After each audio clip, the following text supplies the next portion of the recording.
নমস্কার। আজকে শুনব কামিনীর কণ্ঠহারের শেষ পর্ব।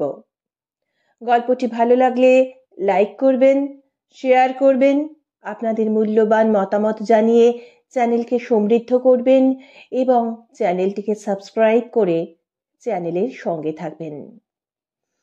শুরু হচ্ছে কামিনীর কণ্ঠহারের শেষ পর্ব। কামিনীর কণ্ঠহারের দ্বিতীয় পর্বে আমরা শুনেছিলাম কিছু ফটোগ্রাফের মাধ্যমে কামিনীকে ব্ল্যাকমেল করে একটা অত্যন্ত মূল্যবান হীরের নেকলেস তার কাছ থেকে নিয়ে নেওয়া হয়েছে। দ্বিতীয় ধাপে ডিম্যান্ড করা হয়েছে একটা আসল মুক্তোর হার। ভাদুরী মশাই কি পারবেন এইগুলো উদ্ধার করতে? কে বা কারা রয়েছে এই ষড়যন্ত্রের পেছনে? অক্ষত শরীরে ভাদুরী মশাই এগুলো উদ্ধার করতে পারবেন, না কোনো বিপদ লুকিয়ে রয়েছে এই ঘটনার পেছনে? চলুন শুনি কামিনীর কণ্ঠহারের শেষ পর্ব। আজ 4 মে, শনিবার। কাল রাতে মন চঞ্চল ছিল, তাই ঘুম আসতে দেরি হয়। আজ অবশ্য সকাল সকালই বিছানা ছেড়ে উঠে পড়েছি। চোখ মুখ ধুয়ে চা খেয়ে ডুন্ডা ভ্যালির এই কম্পাউন্ডের মধ্যেই এক চক্কর ঘুরেও এলুম। বারটি আজ 7:30টার মধ্যেই ব্রেকফাস্ট করে নিয়েছে। দুখনকে সঙ্গে করে 8টা নাগাদ সে তার গাড়ি নিয়ে বেরিয়ে গেল। কাছেই একটা পাহাড়ি বস্তিতে গিয়ে রোগী দেখবে। 12টা 12:30টার আগে ফিরবে না। উপরে উঠে ভাদুরী মশাইয়ের ঘরে গিয়ে তাকে পেলুম না। বাইরের বারান্দায় গিয়ে দেখলুম সেখানে বসে তিনি কামিনীর সঙ্গে কথা বলছেন। পাশে বসে আছেন সদানন্দবাবু। আমাকে দেখে ভাদুরী মশাই বললেন, আসুন কিরণ বাবু, আপনার খোঁজ করেছিলুম, শুনলুম আপনি বাইরে বেরিয়েছেন। মিনিট 5 আগে আবার ফোন করেছিল সে। বলুম, সে মানে কি? সেই লোকটা যে কাল রাতে ফোন করেছিল। কামিনী বলল, হ্যাঁ, ফোন করে হুমকি দিয়ে মনে করিয়ে দিল যে মুক্তোর মালাটা তার আজই চাই। কাউকে দিয়ে যেন সেটা পাঠাবার ব্যবস্থা করি। যাকেই পাঠাই সে যেন ঠিক সেখানেই মালটা রেখে আসে। কখন রেখে আসতে হবে তাও বলল নাকি? হ্যাঁ, আগের বারের মতোই, রাত ঠিক 8টায়। ভাদুরী মশাই বললেন, মুক্তোর মালার কেসটা সেই আগের মতোই প্যাকেট করে রেখেছিস তো? কাল রাত্রিরেই উপরে উঠে প্যাক করে রেখেছি। বাটি অঘরে ঘুমুচ্ছিল, কিছু টের পাইনি। পাঠাবি কাকে দিয়ে? আগের বারে তো লিজাকে দিয়ে পাঠিয়েছিলুম। এবারেও তাহলে তাকে দিয়েই পাঠা, নাকি তাতে কোনো অসুবিধা আছে? নেই বলি কি করে? কামিনী একটু ইতস্তত করে বলল, সেবারই সে এক কথায় রাজি হয়নি। প্রথমটা সরাসরি নাই বলে দিয়েছিল। আরে সে তো ওর নাইট ডিউটির জন্য। হ্যাঁ, বলেছিল যে প্যাকেটটা যেখানে পৌঁছে দিতে হবে সেই জায়গাটা ওর বাড়ি থেকে তেমন কিছু দূরে নয় ঠিকই, তবে কিনা রাত 8টায় যদি সেখানে যেতে হয় তো হাসপাতালে পৌঁছতে ওর দেরি হয়ে যাবে। কিন্তু শেষ পর্যন্ত রাজি হয়েছিল ঠিকই। তা হয়েছিল, কামিনী বলল, কিন্তু এবারেও যে রাজি হবে তা কি করে বলি? আহা, একবার অনুরোধ করেই দেখ না, ভাদুরী মশাই বললেন। তোর কাছে শুনেছি যে নম্র স্বভাবে, সফট স্পোকেন মেয়ে, তাই অসুবিধে একটু আছে ঠিকই, তবু জাস্ট টু প্লিজ ইউ রাজি হয়েও যেতে পারে। At least there's no harm in asking, তাই না? আর যদি রাজি না হয়, কামিনী বলল, তখন কি করব? বাড়ির কাজের লোকেদের তো আর অনুরোধ করা যায় না, 5 কান হবে। তাছাড়া ওরা কেউ রাজি হবে বলে মনেও হয় না, যা ওদের ভূতের ভয়। ঠিক আছে, ভাদুরী মশাই হেসে বললেন, লিজা যদি একান্তেই তোর অনুরোধ না রাখে তো সদানন্দ বাবুই তোর প্যাকেটটাকে ওখানে পৌঁছে দেবেন। এখন কি সদানন্দ বাবু, আপনি রাজি আছেন তো? সদানন্দ বাবুর যে ভিতরে ভিতরে এত সাহস সেটা জানতুম না।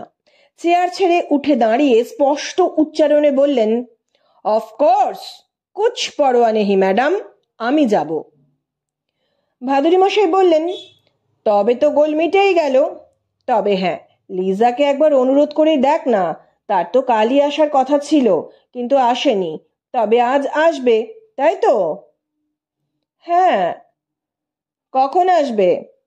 ঠিক 10টায়, কামিনী বলল।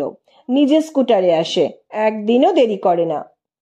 ভাদুরী মশাই তার হাত ঘড়ির দিকে তাকিয়ে বললেন, ওরে বাস, এখন তো 9:30, তাহলে ব্রেকফাস্ট করবি কখন?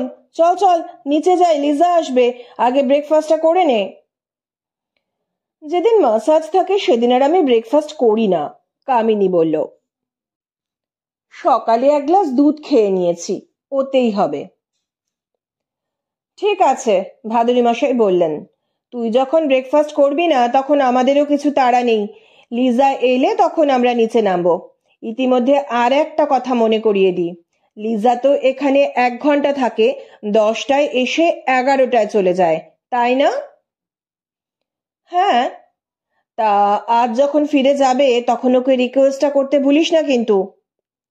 তা করব, তবে রাজি হবে কিনা সন্দেহ আছে। ভাদুরী মশাই হেসে বললেন, রাজি না হলেও তো সমস্যা হচ্ছে না। ইন দ্যাট কেস আমাদের সদানন্দবাবু তো আছেনই, তোর ওই প্যাকেটটা তিনি যথাসময়ে যথাস্থানে পৌঁছে দেবেন। শব্দ শুনে বুঝেছিলুম একটা মোটর বাইক এই হাউজিং কমপ্লেক্সের ভিতরে এসে ঢুকেছে। সেকেন্ড কয়েক বাদেই একতলার সদর দরজার বেল বেজে উঠল। তারও একটু পরে দোতলার কাজের লোকটি এসে জানালো মেমসাব এসে গেছেন। কামিনী বলল, মেমসাবকে উপরে নিয়ে আয়। ভাদুরী মশাই উঠে পড়লেন, আমার দিকে তাকিয়ে বললেন, চলুন আপনাদের ঘরে গিয়ে বসা যাক, ওটা একটু দূরে, ওখানে কথা বললে এখান থেকে শোনা যাবে না। লিজা ও এভারলি দোতলায় ওঠার আগেই আমরা আমাদের ঘরে চলে এলুম। অর্জুন আমাদের ঘরের সামনের ছাদে দাঁড়িয়েছিল। আমাদের দেখে বলল, খোঁকে তো আজ নাস্তা খাবে না, আপনারা কি নিচে গিয়ে নাস্তা খাবেন নাকি উপরে পাঠিয়ে দেব? ভাদুরী মশাই বললেন, নিচেই যাব, তবে এখন নয়, আধ ঘন্টা বাদে। অর্জুন নিচে চলে গেল। ঘরে ঢুকে ভাদুরী মশাই জানলা দরজা বন্ধ করে দিলেন। তারপর পাঞ্জাবির পকেট থেকে তার সেলফোন বার করে বললেন, আপনারা গল্প করুন, এখন আমি পর পর কয়েকটা ফোন করব। দুতরফা কথা শোনার তো উপায় নেই, একমাত্র ভাদুরী মশাইয়ের কথাই আমরা শুনতে পাচ্ছি। সেই একতরফা কথা এই রকম, আমি চারু ভাদুরী কথা বলছি, সব ঠিক আছে তো? Very good. রিপোর্টটা কখন পাওয়া যাবে? ঠিক আছে, তাহলেই হবে। পরের কাজটাই সবচেয়ে জরুরি। 6টা নাগাদ বাচ্চাটাকে তুলে ভুলিয়ে ভালিয়ে নিয়ে যেতে হবে। নিজের কাছে নয়, এসপির বাড়িতে। সব বাচ্চাই চকোলেট ভালোবাসে, তাই প্রচুর চকোলেট সঙ্গে থাকা দরকার। তাও বলে দিতে হবে? Just tell him that you are taking him to a chocolate factory. Circus দেখাতে নিয়ে যাওয়া হচ্ছে বললে বোধহয় আরো ভালো। ওভার। ফোন অফ করেই ফের চালু করলেন ভাদুরী মশাই। ডায়াল করে যার সঙ্গে কথা বললেন তার দিকের কথা শুনতে পাবার প্রশ্ন নেই। একতরফা কথা যা শুনলুম তা এই, হ্যালো, আমি 5088 কথা বলছি। অত স্যার স্যার করো না, যা জিজ্ঞেস করছি তার জবাব দাও। উত্তরকাশীর এসপির সঙ্গে আলাপ পরিচয় আছে? নেই? তাহলে তোমাদের মধ্যে যে তাকে চেনে মিনিট 10-এর মধ্যে তাকে আমার মোবাইল নাম্বারে ফোন করতে বলো। This is very very urgent. Over. ফোনটা আবার অফ করে দিলেন ভাদুরী মশাই। আমি আমার হাত ঘড়ির দিকে চোখ রেখেছিলাম। দেখলুম সেটা বেজে উঠল ঠিক 7 মিনিট বাদে।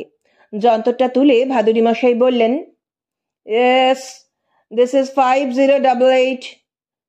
তুমি ওকে চেনো তাহলে? Very good. ওকে ফোন করে আমার পরিচয় দাও, তারপর বলো যে বিকেল 4:30 থেকে 5টার মধ্যে আমার চিঠি নিয়ে একজন লোক আজ ওর কাছে যাবে। উনি যেন 2জন কনস্টেবলকে তার সঙ্গে দিয়ে দেন। না, উর্দি পরা কনস্টেবল নয়, প্লেন ড্রেস পুলিশম্যান। তবে হ্যাঁ, সঙ্গে যেন আইডেন্টিটি কার্ড থাকে। যদি রাজি না হন, ঠিক আছে, তাহলে ভয় দেখাবে, বলবে যে আমি সেক্ষেত্রে ওর উপরওয়ালার সঙ্গে যোগাযোগ করব। তবে হ্যাঁ, একই সঙ্গে এটাও বলো যে সেরকম না হওয়াটাই বাঞ্ছনীয়। কি বলছো? তার দরকার হবে না? ভালো, তাহলে আর দেরি করো না, 10:30 বাজে, এখনই ওর সঙ্গে ফোনে কথা বলে নাও, তারপর আমাকে জানাও যে কি হলো। ওভার। সেলফোন অফ করে পকেটে পুরলেন ভাদুরী মশাই। দরজায় টোকা মারার শব্দ হলো। খুলে দেখি এ বাড়ির একতলার কাজের লোক যোগীশ্বর দাঁড়িয়ে আছে।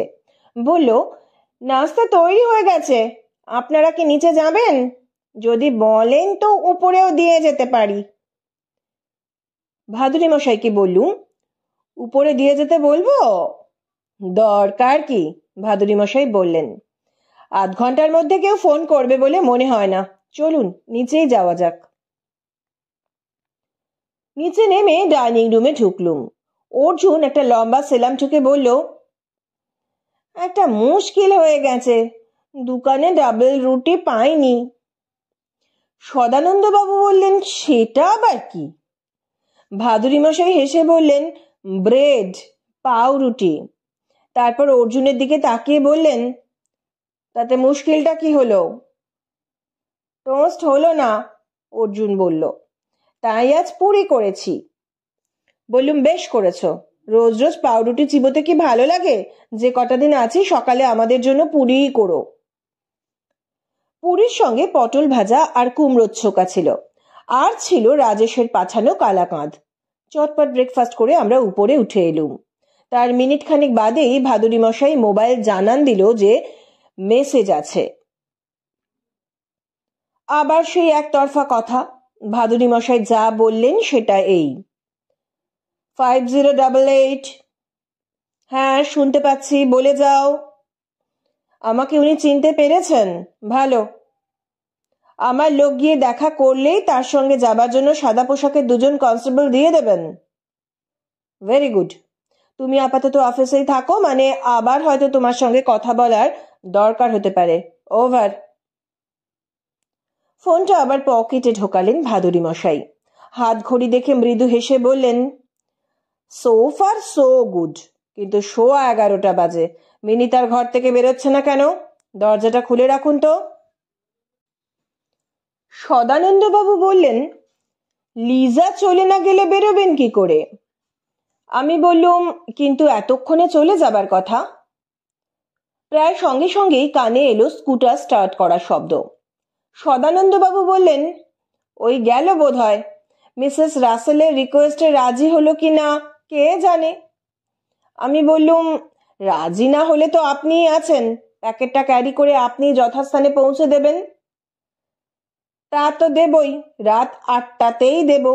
কথা যখন একবার দিয়েছি তখন সেটা রাখতেই হবে, তাতে মরি তো মরবো।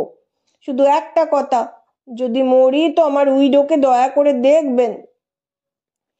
সদানন্দ বাবুর গলাটা কি শেষের দিকে একটু কেঁপে গেল। সম্ভবত এতক্ষণে ভদ্রলোক বুঝেছেন যে দায়িত্বটা কঠিন, ঘাড় পেতে সেটা নেওয়াটা খুব সুবুদ্ধির কাজ হয়নি। ভাদুরী মশাই কিছু বলতে যাচ্ছিলেন, কিন্তু তিনি মুখ খোলার আগেই কামিনী এসে ঘরে ঢুকলো। বলল, তোমরা ব্রেকফাস্ট করে নিয়েছো তো? তা করেছি, ভাদুরী মশাই বললেন, কিন্তু ওসব কথা ছেড়ে এখন কাজের কথায় আয়। লিজাকে রিকোয়েস্ট করেছিলি? করেছি, কামিনী বলল। ও রাজিও হয়েছে, কিন্তু প্যাকেটটা নিয়ে গেল না। তার মানে নিল না কেন? প্রথমে তো প্যাকেটটা পৌঁছে দিতে রাজিও হচ্ছিল না, নাকি আজ দুবেলাতেই ওকে দুটো জায়গায় নেমন্তন্নে যেতে হবে, তাই 8টার সময় অন্য কোথাও যাওয়া ওর পক্ষে সম্ভব নয়। শেষে অনেক সাধ্য সাধনা করতে বলল, ঠিক আছে, রাত্রিরের নেমন্তন্নটায় না হয় যাবে না, কিন্তু এই বেলার নেমন্তন্নটা না রেখে উপায় নেই। ওর বন্ধুর মেয়ের জন্মদিন, লাঞ্চের নেমন্তন্ন, অথচ উপহার হিসেবে ও শুধু একটা পুতুল নিয়ে যাচ্ছে। এখন এই বইয়ের প্যাকেটটাও যদি সঙ্গে নিয়ে যায় তাহলে এটাকেও ওরা হয়তো একটা উপহার বলে ভাববে, অথচ এটা তো ও দিতে পারবে না, সে ভারী বিচ্ছিরি ব্যাপার হবে। প্যাকেটটা তাই এখনই নিতে রাজি হলো না। তাহলে কখন নেবে? 7টার আগে নয়, কামিনী বলল। 7:30টাও হতে পারে। এখান থেকে যদি পশ্চিম দিকে যাও তাহলে ধরাসু বলে একটা জায়গা পড়বে, জানো তো? তা জানি। অত দূর না হলেও ওরই কাছাকাছি ঠিক এই রকমেরই একটা বসতি গড়ে উঠেছে। জায়গাটার নাম ডুলুং ভ্যালি। সেখানেই নাকি ওর বন্ধুর বাড়ি। দুপুরে খাওয়ার নেমন্তন্ন, তাই এখান থেকে সরাসরি ও এখন সেখানেই যাবে। রাত্রিরের নেমন্তন্নটা তো স্কিপ করছে, তাই বিকেল অবধি থাকবে ডুলুং ভ্যালিতেই। তারপর বাড়িতে ফেরার পথে 7টা নাগাদ আমাদের বাড়ি থেকে প্যাকেটটা তুলে নিয়ে 8টার সময় যেখানে এটা পৌঁছে দেবার কথা সেখানে পৌঁছে দিয়ে হসপিটালে চলে যাবে নাইট ডিউটি দিতে। বাবা, এরা পারেও বটে, ভাদুরী মশাই হেসে বললেন। তা তুই এখন কি করবি? কামিনী বলল, 12টা বাজতে চললো, বাটি একটু বাদেই ফিরবে, আমি স্নান করে নিচ্ছি, তোমরাও স্নান সেরে নাও, তারপর বাটি এলে সবাই মিলে একসঙ্গে খেতে বসবো। ঘর থেকে বেরিয়ে যাচ্ছিল কামিনী, দরজা পর্যন্ত গিয়ে ঘুরে দাঁড়িয়ে বলল, একটা কথা বলা হয়নি। বাটি এর মধ্যে ফোন করেছিল, বলল যে খেয়ে একটু বিশ্রাম করে ফের বেরোতে হবে ওকে। কি জানো আঙ্কেল, কাল তো সারাদিন বেরোবে না, তাই কাল যেসব রুগীকে দেখার কথা ছিল আজই তাদের যতজনকে পারে দেখে আসবে। শুনে লিজার ব্যাপারে একটু আগেই যা বলেছিলেন বাটির ব্যাপারেও সেই একই মন্তব্য করলেন ভাদুরী মশাই। বাবা, এরা পারেও বটে। সদানন্দ বাবু বললেন, যা শুনলুম তাতে তো মনে হচ্ছে লিজাই 7টা নাগাদ এখানে এসে প্যাকেটটা নিয়ে যাবে, তাহলে আর আমাকে ওটা নিয়ে যেতে হচ্ছে না, কেমন? আমি বললুম, তাতে তো আপনি হাঁপ ছেড়ে বাঁচলেন মশাই, যা ভয় পেয়েছিলেন। মোটেই ভয় পাইনি, সদানন্দ বাবু ফুঁসে উঠে বললেন, আমি তো যাবার জন্য তৈরিই ছিলুম।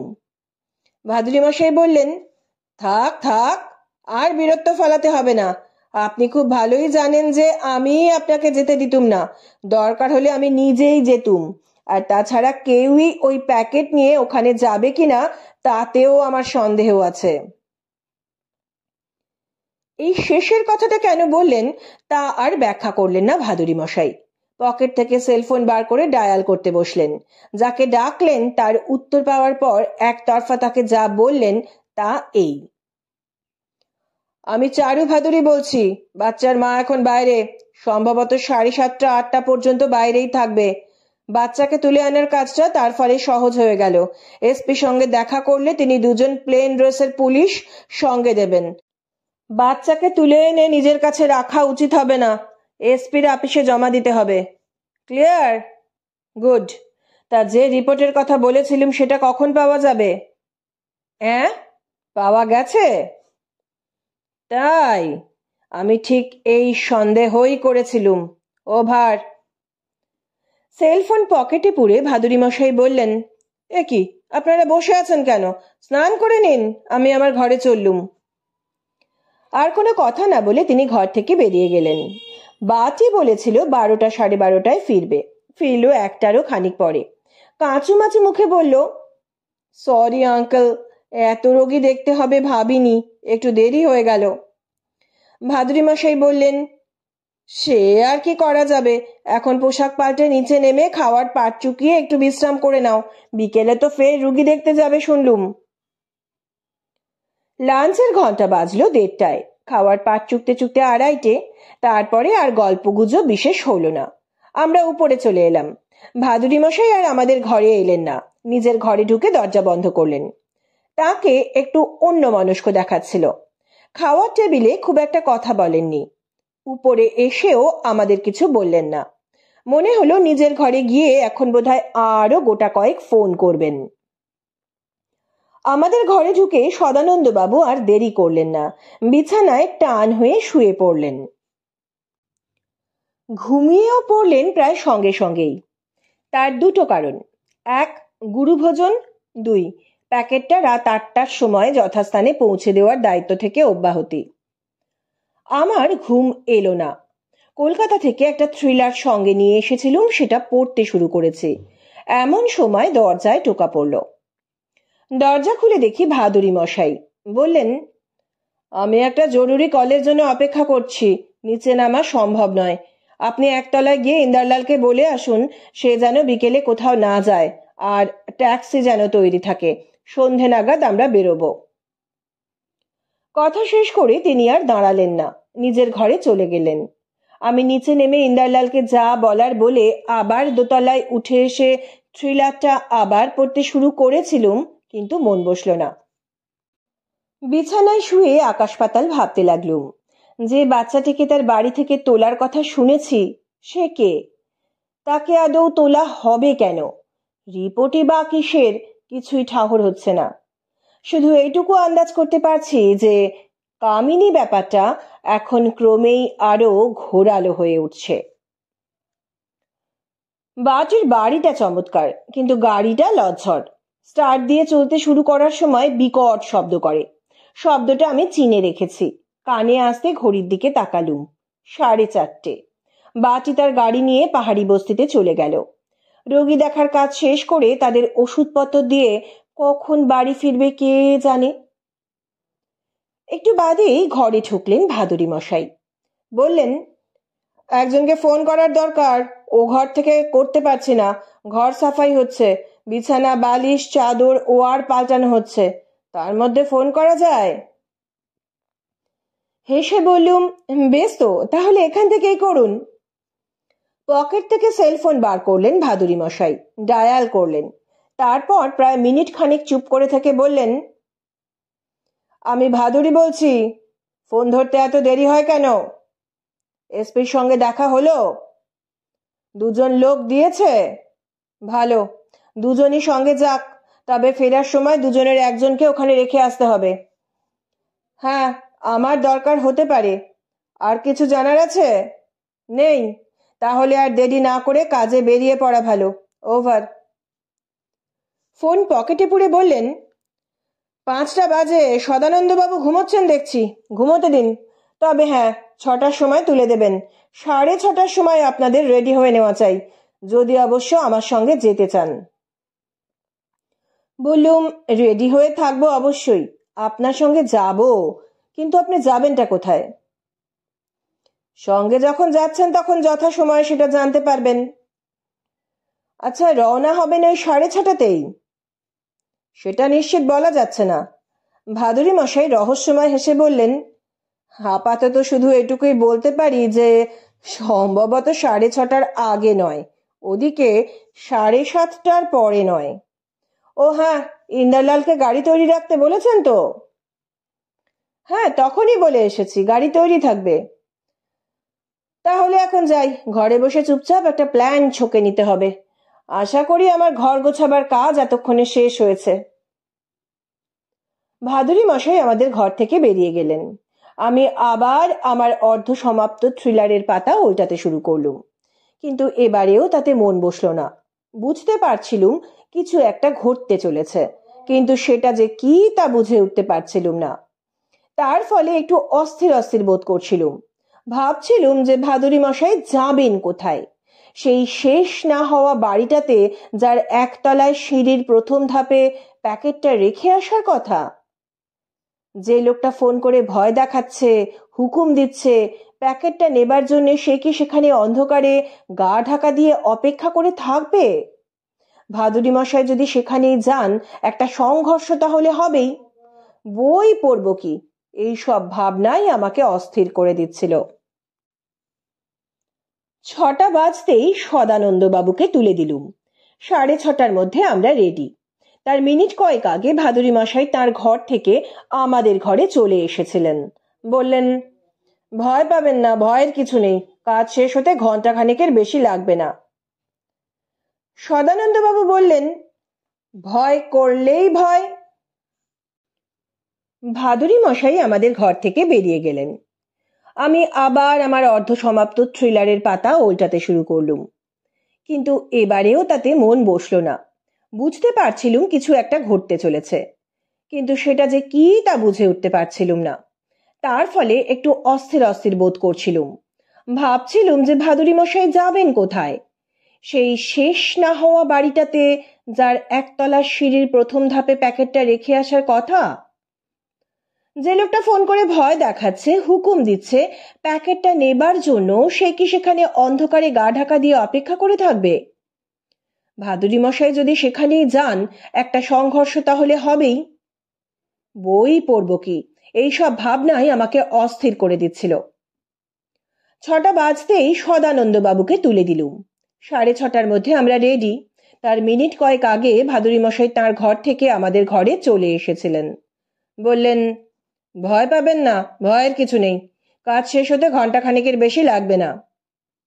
সদানন্দবাবু বললেন, ভয় করলেই ভয়। স্কুটারের শব্দ হলো ঠিক 7টাতেই। তারপর একতলা সদর দরজায় বেল বাজাবার শব্দ। তারও খানিক পরে জুতোর খটখট আওয়াজ শুনে বুঝলুম একতলা থেকে সিঁড়ি দিয়ে কেউ দোতলায় উঠছে। মিনিট খানেক বাদে তার নেমে যাওয়ার শব্দ কানে এলো। কামিনী আমাদের ঘরে ঢুকে বলল, লিজা এসেছিল, প্যাকেটটা ওকে দিয়ে দিয়েছি। ভাদুরী মশাই বললেন, বেশ করেছিস, এখন 7টা 5, মিনিট 10 বাদে আমরা একটু বেরোবো, কখন ফিরবো বলতে পারছি না, রাত বেশি হতে পারে, ভাবিস না। আমরা নিচে নামলুম 7:15টায়। গাড়ি তৈরিই ছিল। আমরা ভিতরে ঢোকার পর ভাদুরী মশাই ইন্দারলালকে বললেন, গাড়ি স্পিডে চালাও, উত্তরকাশীর রাস্তা ধরো, খানিক বাদে যদি একটা স্কুটার দেখো সেটাকে ওভারটেক করো না, তবে একটু ডিস্টেন্স রেখে সেটার পিছনে লেগে থাকবে। ইন্দারলাল কোনো কথা বলল না, তবে গাড়ির স্পিড যে হঠাৎ বেড়ে গেছে সেটা বোঝা গেল। একটা ব্যাপার লক্ষ্য করেছিলুম, আমি তো একেবারে খালি হাতে নেমেছি, কিন্তু সদানন্দবাবু হুঁশিয়ার মানুষ, তিনি তার খেটে লাঠিটা সঙ্গে নিতে ভোলেননি। ভাদুরী মশাইয়ের সঙ্গে সেই বিগ শপার। বললুম, ঝোলাটা নিলেন কেন, ওতে কি আছে? ভাদুরী মশাই সেই আগের মতোই ড্রাইভারের পাশের সিটে বসেছেন। ঘাড় না ঘুরিয়েই বললেন, আর 1 প্যাকেট কালাকাঁদ কাজে লাগতে পারে, খাবেন একটা? বললুম, না। গাড়ি বেশ জোরে ছুটছে, বাঁ দিকে চোখ রেখে বসে আছি। কোথায় যাচ্ছি আমরা ভাদুরী মশাইকে জিজ্ঞেস করেছিলাম এর মধ্যে। তিনি সেই একই উত্তর দিয়েছেন, গেলেই দেখতে পাবেন। তারপরে আর কোনো কথা হয়নি। পথে কোনো স্কুটারও চোখে পড়েনি আমার। হাত ঘড়ির দিকে তাকালুম। রেডিয়াম লাগানো কাঁটা বলছে এখন প্রায় 7:30। আর একটু এগোলেই বাঁয়ে পড়বে সেই সরকারি হাউজিং এস্টেটের ফ্ল্যাট বাড়িগুলো। লিজা ওরই একটা ফ্ল্যাটে থাকে। এস্টেট ছাড়িয়ে আরো খানিকটা এগোলে সেই শেষ না হওয়া ভুতুরে বাড়িটা পাবো। ভাদুরী মশাই যে ওখানেই যাবেন তাতে আর আমার কোনো সন্দেহ নেই এখন। ওখানে আমাদের পৌঁছতে পৌঁছতে প্রায় 8টাই বাজবে।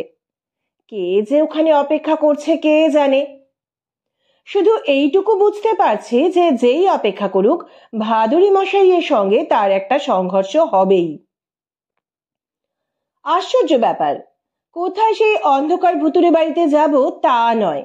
হাউস এস্টেটের কম্পাউন্ড শুরু হওয়া মাত্র ভাদুরী মশাই চাপা গলায় ইন্দরলালকে বললেন, স্পিড কমিয়ে বাঁয়ে টার্ন নিয়ে এই হাউজিং এস্টেটের গেট দিয়ে গাড়ি ভিতরে ঢোকাও। ভিতরে ঢুকে প্রথমেই একটা লোহার রেলিং দিয়ে ঘেরা পার্ক, সম্ভবত চিলড্রেন্স পার্ক। দোলনা, শীষ, জন্তু জানোয়ারের আদলে ছাঁটা গাছপালা ইত্যাদি দেখে তাই অন্তত মনে হলো। তবে রাত হয়েছে বলেই বোধহয় অল্প বয়সী বাচ্চা কোনো ছেলে মেয়ে দেখলুম না। পার্কের চারদিক ঘিরে রাস্তা, রাস্তার ধারে পরপর ফ্ল্যাট বাড়ি। ফ্ল্যাটের আলো রাস্তায় এসে পড়েছে। অনেক ফ্ল্যাটে যে টিভি চলছে আওয়াজ শুনে সেটা বোঝা যায়। পার্কের বাঁ দিকের রাস্তা ধরে প্রথম দুটো ফ্ল্যাট বাড়ি ছাড়িয়ে এলো ইন্দারলাল। তারপর ভাদুরী মশাইয়ের নির্দেশ মতো তৃতীয় ফ্ল্যাট বাড়ির সামনে গাড়ি দাঁড় করালো। প্রায় সঙ্গে সঙ্গে পার্কের ভিতরের গাছের আড়াল থেকে রেলিং টপকে একটি লোক এসে দাঁড়ালো আমাদের গাড়ির পাশে। চাপা গলায় বলল, ভাদুরী সবকো সাথ মিলনা থা। ভাদুরী মশাই গাড়ি থেকে নেমে পড়েছিলেন। লোকটির সামনে গিয়ে দাঁড়াতে সে বলল, मेरा नाम भीम सिंह, आपका जो काम था हो चुका, दूसरा कोई काम है? एसपी साहब का आदमी? हाँ हुजूर। লোকটি তার শার্টের পকেট থেকে একটা চিরকুট বার করে এগিয়ে ধরল। ভাদুরী মশাই একবার চোখ বুলিয়েই সেটা তাকে ফেরত দিয়ে বললেন, আমি এই বাড়ির দোতলায় যাব, তুমিও আমার সঙ্গে চলো। তারপর আমাদের দিকে তাকিয়ে বললেন, কিরণবাবু আপনিও চলুন। আর আমি? সদানন্দবাবু প্রায় ডুকরে উঠে বললেন, আমি একা এই গাড়ির মধ্যে বসে থাকবো? ভাদুরী মশাই বললেন, একা কেন, ইন্দ্রলালই তো রয়েছে। তারপর তার বিগ শপারের মধ্যে হাত ঢুকিয়ে একটা হুইসেল বার করে সদানন্দ বাবুর হাতে ধরিয়ে দিয়ে বললেন, এটা রাখুন। বাবরি চুলওয়ালা কোনো লোককে যদি এই বাড়িতে ঢুকতে দেখেন তাহলে সঙ্গে সঙ্গে এটা বাজাবেন, মাত্র একবার বাজালেই হবে। আমরা গিয়ে বাড়ির মধ্যে ঢুকে পড়লুম। সিঁড়িতে একটা কম পাওয়ারের বাল্বের মিটমিটে আলো। তাতেও অবশ্য দেখা গেল যে একতলার দুদিকের দুটো ফ্ল্যাটেরই দরজার হুড়কোয় তালা ঝুলছে, অর্থাৎ হয় দুটো ফ্ল্যাটে কেউ থাকে না, কিংবা থাকলেও এখন কেউ বাড়িতে নেই। দোতলাতেও দুদিকের ফ্ল্যাটেরই দরজা বন্ধ, তবে তার একটাতেও তালা দেখলুম না। ডান দিকের দরজায় একটা পেতলের প্লেট আঁটা, প্লেটে পদবি খোদাই করা, ওয়েভারলি। বাঁ হাতে বিগ শপার, ডান হাতের তর্জনী তুলে ভাদুরী মশাই ডোরবেলের বোতাম টিপলেন। ভিতরে পায়ের শব্দ পাওয়া গেল। কেউ বলল, মাস্ট বি বালু। পরক্ষণেই যে দরজা খুলল তাকে দেখেই বোঝা যায় যে সে হক চকিয়ে গেছে। চিনতে অসুবিধে হলো না, লিজা। আমরা লিজাকে চিনতে পারলেও লিজা আমাদের চিনতে পারেনি। বিভ্রান্তির ভাবটা একটু কেটে যেতেই অস্ফুট গলায় জিজ্ঞেস করলো, আপনারা কে, কি চাই? খোলা দরজার পাল্লার পাশ দিয়ে এরই মধ্যে ভিতরে একটা পা ঢুকিয়ে দিয়েছিলেন ভাদুরী মশাই, যাতে দরজাটা ফের বন্ধ করে দেওয়া না যায়। সেই অবস্থাতেই ভীমসিংয়ের দিকে আঙুল তুলে বলল, এই লোকটি এসেছে পুলিশ থেকে, আপনার বিশ্বাস না হলে আইডেন্টিটি কার্ড দেখাবে। আর আমরা দুজন সিবিআই এর লোক। সিবিআই মানে যে ক্ষেত্রে সেন্ট্রাল ব্যুরো অফ ইনভেস্টিগেশন নয়, চারু ভাদুরী ইনভেস্টিগেশনস, সেটা অবশ্য বললেন না। লিজা ভয় পেয়েছে, তাতে সন্দেহ নেই। কাঁপা কাঁপা গলায় বলল, কি কি চান আপনারা? ভাদুরী মশাই তার পা সরালেন না, বললেন, কি চাই তা আপনি খুব ভালোই জানেন মিসেস এলিজাবেথ ওয়েভারলি। ঘণ্টাখানেক আগে ডুন্ডা ভ্যালির মিসেস কামিনী রাসেলের কাছ থেকে যে প্যাকেটটা নিয়ে এসেছেন, আপাতত সেটা চাই। ওহো, সেটা তো আপনার হাতেই রয়েছে। দরজার খোলা পাল্লায় নিমেষে একটা ধাক্কা মেরে ভেতরে ঢুকে গেলেন ভাদুরী মশাই। লিজার হাত থেকে প্যাকেটটা কেড়ে নিয়ে আমার দিকে এগিয়ে ধরে বললেন, ঝোলার মধ্যে রেখে দিন। পাল্লার ধাক্কা লেগে মেঝের উপরে পড়ে যেতে যেতে টাল সামলে নিয়ে আবার সিধে হয়ে দাঁড়িয়েছিল লিজা। কাতর গলায় বলল, ওটা নেবেন না, মিসেস রাসেলই ওটা এক জায়গায় রেখে আসার জন্য আমাকে দিয়েছেন। আপনি এটা কোথাওই রেখে আসতেন না, ভাদুরী মশাই হেসে বললেন। বালু না কার জন্য তো আপনি অপেক্ষা করছিলেন, তাকে দেখিয়ে আপনার আলমারির লকারে তুলে রাখতেন। নিন, এবার আগের প্যাকেটটা বার করুন, কোয়েক। আগের প্যাকেট? তার মানে? অত অবাক হচ্ছেন কেন? আগের প্যাকেট মানে গতকাল তো শুক্রবার ছিল, তার আগের শুক্রবার মানে 26শে এপ্রিল তারিখে যে প্যাকেটটা মিসেস রাসেল দিয়েছিলেন, মনে পড়েছে? লিজা সম্ভবত বুঝতে পেরেছিল সে খুব কঠিন পাল্লায় পড়েছে, এখন আর না বোঝার ভান করে কোনো লাভ নেই। বলল, কিন্তু সেটা তো যেখানে রাখার কথা সেখানেই আমি রেখে এসেছিলুম। আবার মিথ্যে বলছেন, প্রায় গর্জন করে উঠলেন ভাদুরী মশাই। বললেন, নো মিসেস ওয়েভারলি, প্যাকেটটা আপনি কোথাও রেখে আসেননি। সেটা যে বিক্রি করতে পারেননি তাও জানি, কেননা প্যাকেটের মধ্যে যেমন বই ছিল না তেমন সোনার গয়নাও ছিল না, ছিল একটা হীরের নেকলেস। তা হিরে, তাও অত বড় সাইজের হিরে, অত সহজে বিক্রি করা যায় নাকি? তাও এই উত্তরকাশীতে? কিনবে কে? ওসব জিনিস বিক্রি করতে হলে দিল্লি বোম্বাই যেতে হয়। তা এর মধ্যে তো আপনি উত্তরকাশী ছেড়ে কোথাও যাননি, পরে হয়তো যেতেন, কিন্তু এখনো যে যাননি তা তো আমি জানি। তাই বলছি ওটা দিয়ে দিন। কি করে দেব, কোত্থেকে দেব? লিজা বলল, প্যাকেটটা কি আমার আছে যে আমি দেব? ওটা আমি খুলে দেখিনি, ওর মধ্যে কি ছিল তাও আমি জানি না। প্যাকেটটা আমাকে যেখানে রাখতে বলা হয়েছিল সেখানেই আমি রেখে এসেছি। একটু আগেই ধমক দিয়েই কথা বলছিলেন ভাদুরী মশাই। তার গলা হঠাৎই অনেক নিচু পর্দায় নেমে এলো। খুব ধীর স্থির ভাবে তিনি বললেন, "You are trying to sell me a packet of lies which I am not buying." কিন্তু সে কথা থাক, আপনার একটি ছেলে আছে না? আছে। আপনি কি করে জানলেন? যেমন করেই হোক জানি। তা ছেলেটি এখন কোথায়? লিজার মুখে একটা আশঙ্কার ছায়া পড়ল কি? এতক্ষণ মুখ নিচু করে কথা বলছিল সে।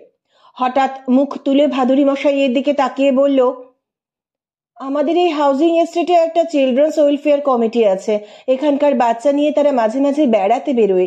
শুনলাম তাদেরই একজন লোক এসে নাকি জনিকে একটা ম্যাজিক শো দেখাতে নিয়ে গেছে। তা আপনি হঠাৎ জনির কথা জিজ্ঞেস করছেন কেন? জনিকে 5টা-6টা নাগাদ নিয়ে গেছে, 8টার মধ্যেই ফেরার কথা। নাও ফিরতে পারে। লিজা আর্ত গলায় জিজ্ঞেস করলো, তার মানে? মানেটা খুব সহজ, ভাদুরী মশাই ঠান্ডা গলায় বললেন। ওরা ওয়েলফেয়ার কমিটির লোক নয়। আমারই লোক এসে ম্যাজিক শোয়ে যাবার লোভ দেখিয়ে আপনার মায়ের হেফাজত থেকে জনিকে তুলে নিয়ে গেছে। আপনি যতক্ষণ না সেই প্রথম প্যাকেটটি তার ভিতরের নেকলেস শুদ্ধ আমার হাতে তুলে দিচ্ছেন, জনিকেও ততক্ষণ ফেরত পাবেন না। As simple as that. ফ্ল্যাটের ভিতরে আমরা এখন যেখানে দাঁড়িয়ে আছি সেটা এদের সিটিং কাম ডাইনিং রুম। মাঝ বরাবর একটা পর্দা। সেই পর্দার আড়াল থেকে এক ভদ্র মহিলা হঠাৎ বেরিয়ে এলেন। মুখের বলিরেখা দেখলে মাকড়সার জাল বলে ভ্রম হয়। মাথার চুল ধপধপে সাদা, পরনে পায়ের গোড়ালি পর্যন্ত একটা লম্বা কোট। ভদ্রমহিলাকে দেখা মাত্র লিজা চেঁচিয়ে উঠল, মা, তুমি জনিকে কার হাতে ছেড়ে দিয়েছ? মেয়ের কথার কোনো উত্তর দিলেন না বৃদ্ধা। বোতাম খুলে জামার ভিতরকার পকেট থেকে একটা কাগজে মোড়া প্যাকেট বার করে ভাদুরী মশাইয়ের দিকে ছুঁড়ে দিয়ে বললেন, এই নিন, আপনার সেই প্যাকেট খুলে দেখে নিন নেকলেসটা ওর মধ্যে আছে কিনা। প্যাকেটটা খুললেন না ভাদুরী মশাই। সেটাকে আমার হাতে তুলে দিয়ে বৃদ্ধার দিকে তাকিয়ে বললেন, আপনি কি এতক্ষণ ওই পর্দার আড়ালে দাঁড়িয়েছিলেন? হ্যাঁ। বিষণ্ণ হেসে ভদ্রমহিলা বললেন, ওখান থেকে আপনাদের সব কথাই আমি শুনেছি। আমার মেয়ে যা করেছে তার ক্ষমা নেই। তবু বলি, এ কাজ স্বেচ্ছায় করেনি। ওকে দিয়ে জোর করে খুন করার হুমকি দিয়ে বালু এ কাজ করিয়ে নিয়েছে। কে বালু? বাইরের লোক, খারাপ লোক। মাঝে মাঝে এখানে আসে, আমার মেয়েকে ভয় দেখায়। এর বেশি কিছু জানেন না? না। ভদ্রমহিলা হাত জোর করে আর্ত গলায় বললেন, যাই হোক, জিনিসটা যখন ফেরত পেয়েছেন জনিকে তখন ফিরিয়ে দিন। ও আমার একমাত্র নাতি। ঠিক এই সময় হুইসেলের শব্দ শোনা গেল।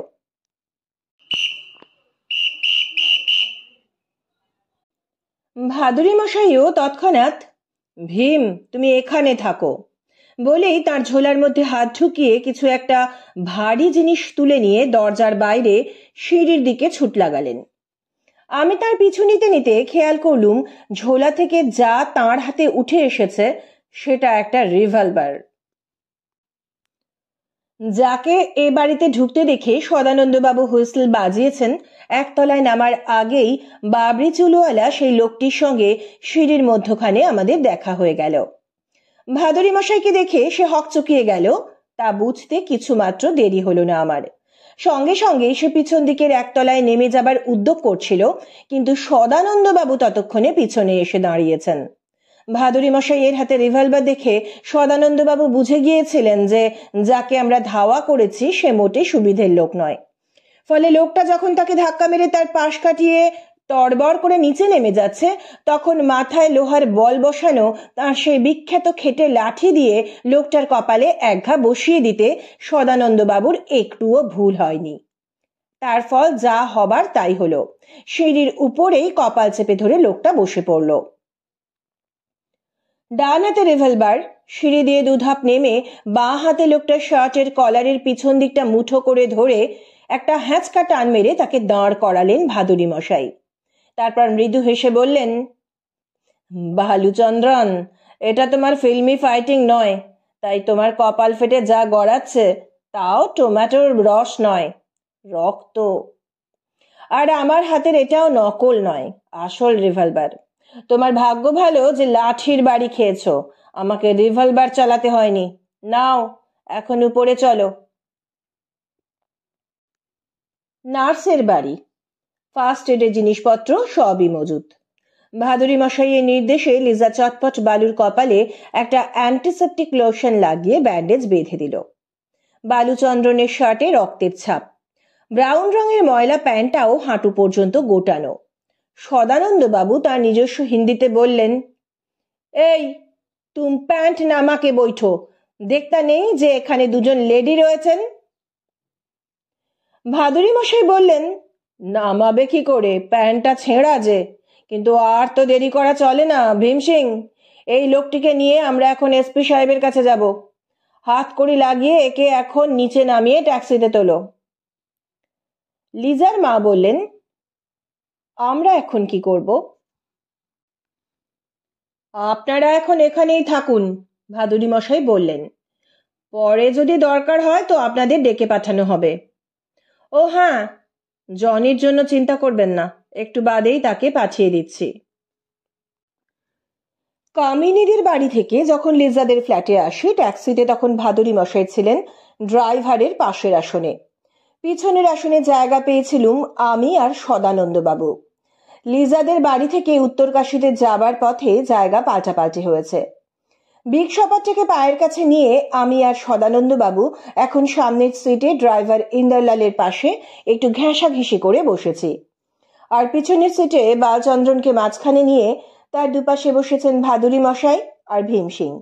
বালুকে হাত কড়া পরানো হয়নি, তার কারণ উত্তরকাশী পুলিশের এএসআই ভীম সিং এর হাতেও একটা ঝোলা ছিল বটে, তবে তার মধ্যে হুইসল, আইডেন্টিটি কার্ড, ব্যাটন, খৈনির কৌটো ইত্যাদি অনেক কিছু থাকলেও একজোড়া হাতকড়ি ছিল না।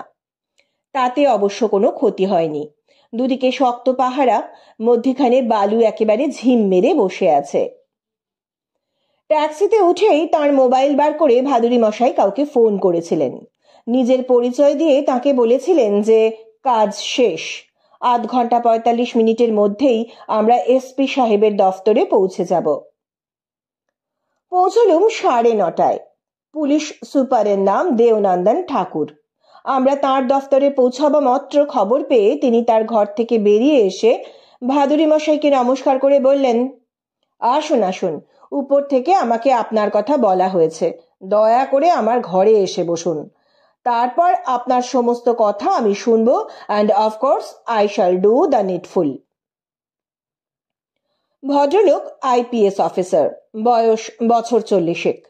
আমরা তার ঘরে ঢুকে দেখি রাজেশ কুলকার্নি একটি বাচ্চা ছেলেকে নিয়ে সেখানে বসে আছে। বাচ্চাটির এক হাতে একটা বিশাল সাইজের চকোলেট বার, অন্য হাতে একটা ফুঁ দিয়ে ফোলানো মস্ত বড় পেঙ্গুইন। ভাদুরী মশাই বললেন, রাজেশ, আর দেরি করো না, ওকে এবারে ওর মার কাছে পৌঁছে দিয়ে এসো, দরকার হয় তো আমাদের ট্যাক্সিটা নিয়েই চলে যাও। দেওনন্দন ঠাকুর বললেন, না না, আপনাদের গাড়ির দরকার হবে না, গাড়ির ব্যবস্থা আমি করে দিচ্ছি। বলেই ঘরের আর এক দিকে বসে যে লোকটি কিছু টাইপ করছিল তাকে বললেন, রমেশ, তোমাকে যে চিঠিখানা টাইপ করতে দিয়েছি ওটা খুব জরুরি নয়, কাল টাইপ করলেও চলবে। প্রফেসর কুলকার্নির জন্য তুমি আর্দালিকে বলে একটা গাড়ির ব্যবস্থা করে দাও, ওদের সঙ্গে একজন সিকিউরিটি যেন দিয়ে দেওয়া হয়। প্রফেসর কুলকার্নি, আপনি ওর সঙ্গে যান। বাচ্চাটিকে নিয়ে রাজেশ ঘর থেকে বেরিয়ে গেল। দেওনন্দন ঠাকুর কলিং বেল টিপে তার আর্দালিকে ডেকে বললেন, আমাদের জন্য কফি আর কিছু কাজু বাদাম দিয়ে যাও, আর হ্যাঁ, এখন কিছুক্ষণ যেন কেউ আমাদের ঘরে না ঢোকে। তারপর ভাদুরী মশাইয়ের দিকে তাকিয়ে বললেন, এখন বলুন আমি আপনার জন্য কি করতে পারি। ভাদুরী মশাই হেসে বললেন, you have already done a lot for us and I thank you for that. এখন আর একটা কাজ করে দিতে হবে। বলুন। যে লোকটিকে আমি ধরে এনেছি আপাতত আমাদের ট্যাক্সিতে। আপনাদের এএসআই ভীম সিং তার পাহারায় আছে। লোকটিকে অন্তত 2 দিন, আজ আর কাল, আপনাদের লক আপে আটকে রাখা দরকার। অথচ তার বিরুদ্ধে কোনো অভিযোগ আমি লিখিতভাবে এখনই আপনার কাছে করতে পারছি না। শুধু এইটুকু আপনাকে বলতে পারি যে এ অতি ভয়ঙ্কর লোক। একে আটকে না রাখলে একটি সম্ভ্রান্ত পরিবারের খুবই ক্ষতি হবার আশঙ্কা রয়েছে। কথাটা শুনে পুলিশ সুপার যে একটু বিস্মিত হয়েছেন সে তার মুখ দেখেই বোঝা গেল। বললেন, মিস্টার ভাদুরী, তাই যদি হয় তবে সে কথা আপনি লিখিতভাবে আমাদের জানাচ্ছেন না কেন? অসুবিধে আছে। প্রধান অসুবিধে ওই যে একটি সম্ভ্রান্ত পরিবারের কথা বলেছি, তাদের মান সম্মানের প্রশ্ন জড়িয়ে আছে এর সঙ্গে। তাঁদেরই স্বার্থ রক্ষার জন্য আমি কাজ করছি, অথচ কি কাজ করছি তাঁদেরও সেটা জানতে দিইনি। কেন জানতে দিইনি? না, কোন পথে আমি কাজটাকে গুছিয়ে তুলছি তা জানলে হয়তো তাঁরাই আমাকে বাধা দিয়ে বসবেন, অথচ আমাকে বাধা দিলে তাঁদের ভরাডুবি কেউ আটকাতে পারবে না। পরিবারটির সর্বনাশ হবে। বুঝলুম, দেওনন্দন ঠাকুর বললেন। কিন্তু লোকটি কি অপরাধ করেছে লিখিতভাবে তা যদি আপনি না জানান, তাহলে আমি ওকে হাজতে পুরে আটকে রাখবো কি করে? সেটা তো ঘোর বেআইনি কাজ হবে। ভাদুরী মশাই বললেন, তা কি আমি জানি না মিস্টার ঠাকুর? জানি, কিন্তু মাঝে মাঝে কি 2-4টে বেআইনি কাজ আমরা করি না? আমি অন্তত করি। যদ্দূর জানি আপনারাও করেন। না করে যখন উপায় থাকে না তখন করতেই হয়। এক্ষেত্রে উপায় নেই। তবু যদি আইনের উদ্দেশ্যের কথা না ভেবে স্রেফ অক্ষরটাকে আপনি গুরুত্ব দেন, তাহলে কিন্তু যে উদ্দেশ্যে আইনটা করা হয়েছিল সেটাই সিদ্ধ হবে না। দেওনন্দন তবু চুপ করে আছেন দেখে ভাদুরী মশাই বললেন, আমার অনুরোধটা আমি পরিষ্কারভাবে ফের আপনাকে জানাতে চাই মিস্টার ঠাকুর। আজ আর কাল, জাস্ট 2 দিন আপনি ওকে আটকে রাখুন। লিখিতভাবে যদি কোনো অভিযোগ জানাতেই হয় তো পরশু সোমবার ফার্স্ট আওয়ারেই আমরা সেটা জানাবো। তখন আপনি যে ডিসিশন নিতে হয় নেবেন, তবে তার আগে ওকে ছাড়বেন না। এই সামান্য অনুরোধ রাখাটাও কি সম্ভব নয়? দরজা ঠেলে একটি লোক ঘরে ঢুকলো। হাতের ট্রে থেকে 4 পেয়ালা কফি আর 1 প্লেট কাজু বাদাম টেবিলের উপর নামিয়ে রেখে ঘর থেকে বেরিয়েও গেল তৎক্ষণাৎ। দেওনন্দন বললেন, রাখতে যদি নাই পারি, তাহলে যে কাজ আমি সাধারণত করি না, করতে চাইও না, সেটা আমাকেই করতে হবে। লোকটাকে একেবারে চিরকালের মতো চুপ করিয়ে দেবার দায়িত্ব নিতে হবে আমাকেই। নিতে হবে, কেননা যে পরিবারটিকে আমি বলতে গেলে আমার নিজের পরিবার বলেই মনে করি, তার কোনো অসম্মান আমি ঘটতে দেব না। দেওনন্দন প্রায় মিনিট খানেক একেবারে নিশ্চুপ বসে রইলেন। তারপর বললেন, এরই মধ্যে অন্তত 3 একটি পরিবারের মান মর্যাদার কথা আপনি বলেছেন। প্রফেসর কুলকার্নির কাছে শুনলুম এখানে এসে আপনি আছেন ডক্টর রাসেলের বাড়িতে। তাই জানতে কৌতূহল হচ্ছে যে ডক্টর রাসেলের পরিবারের কথাই আপনি বলছেন কিনা। কথাটার সরাসরি জবাব না দিয়ে ভাদুরী মশাই বললেন, তাকে চেনেন আপনি? পুলিশ সুপারের মুখে এতক্ষণে হাসি ফুটল। বললেন, শুধু আমি বলে কথা কি, এই তল্লাটে রাইট ফ্রম ধরাসু টু উত্তরকাশী সবাই তাকে চেনে, সবাই চেনে, সবাই শ্রদ্ধা করে, সবাই ভালোবাসে। পাহাড়ি বস্তির লোকেরা কি বলে জানেন? বলে উনি মানুষ নন, ভগবান। শুনেছি খুবই নামজাদা ডাক্তার। ভাদুরী মশাই বললেন, ঠিকই শুনেছেন। আর তাছাড়া ডক্টর রাসেলের কাছে ব্যক্তিগতভাবে আমি খুব ঋণীও। আমার 7 বছরের মেয়েটা তো হেপাটাইটিস হয়ে মরতে বসেছিল। এখানকার ডাক্তাররা জবাব দেবার পরে আমি নিজে গিয়ে একটা পাহাড়ি বস্তি থেকে ওকে ধরে আনি। শেষ পর্যন্ত উনিই মেয়েটাকে বাঁচিয়ে তোলেন।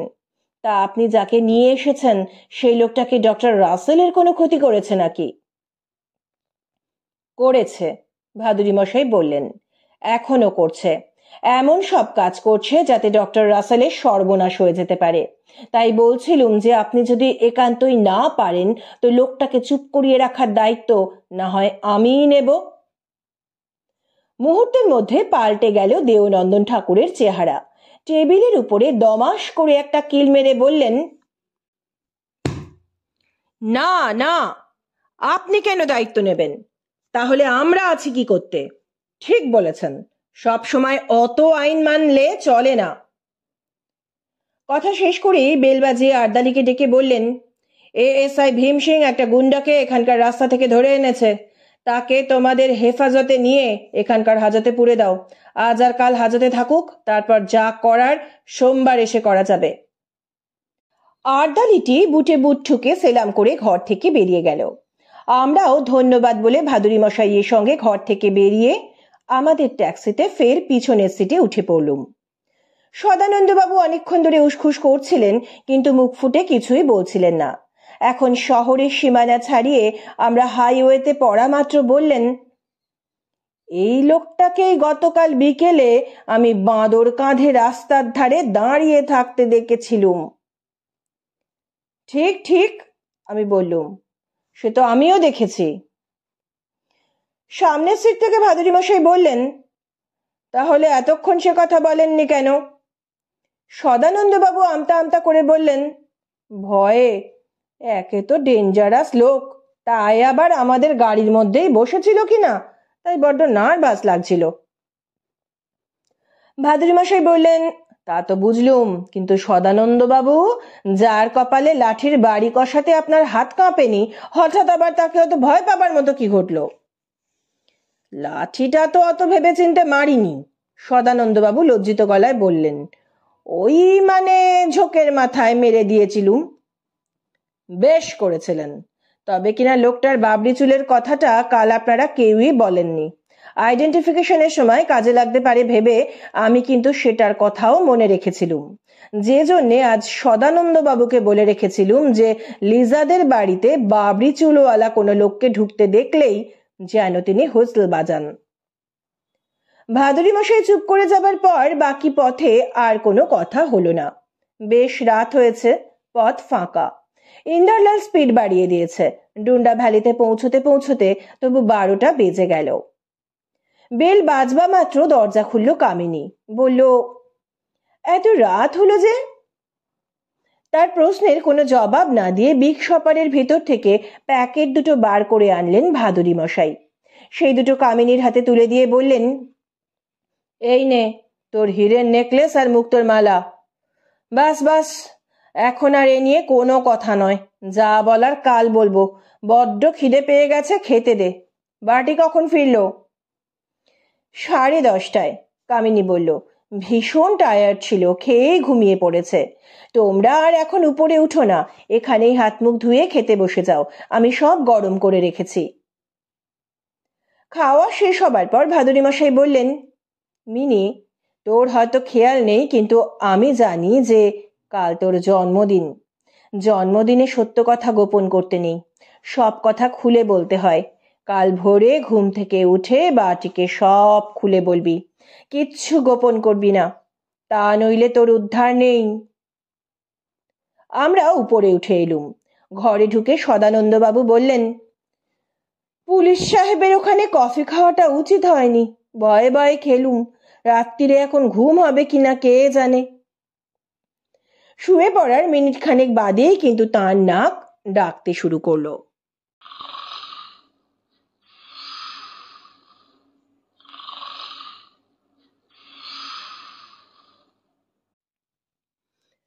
আজ 5ই মে, রবিবার।